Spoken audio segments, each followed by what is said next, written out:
godinu dana posle organizovanja prvog sajma automobila u Srbiji, tačnije 1939. godine, u Beogradu su održane i prve Grand Prix trke Formule 1.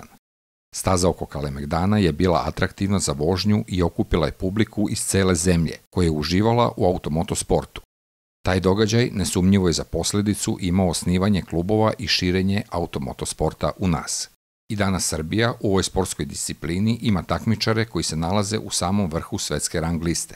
Segmeister tim uz podršku kompanije Europetrol iz Subotice trenutno je najjači tim na Balkanu. Oni su desetostruki uzastopni šampioni u motokrosu, a to je, može se reći, pravi brend ovog sporta, jer tim učestvuje i na prestižnom Dakar reliju. Otkad postoji Dakar Rally u Južnoj Americi, ja sam na svakom takmičenju tamo, već od 2009. godine.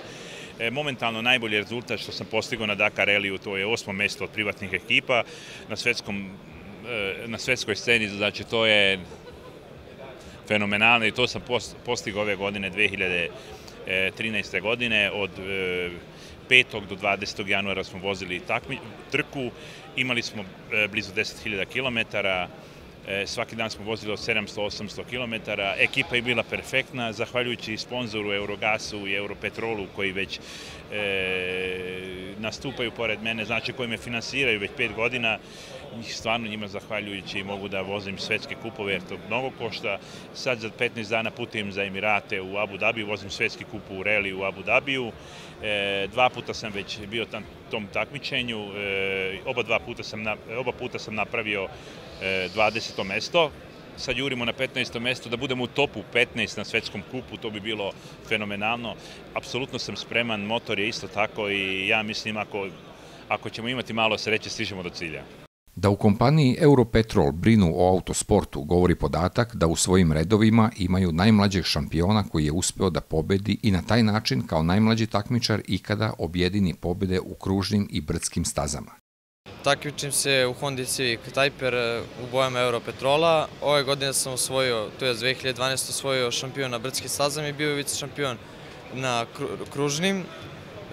Sljedeće sezone ćemo voziti centralnu evropsku zonu na brdskim stazama i probat ćemo da osvojimo šampionsku titulu. Nakon što sam vršio sa kartingom, Europetrol je odlučio da mi pomogne u automobilu, moj sportski napredak da pomogne.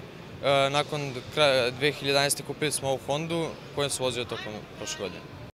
Europetrol ulaže i u najmlađe vozače. Naime, prvak nacionalnog šampionata Srbije u vožnji kartinga takođe dolazi iz ovog tima.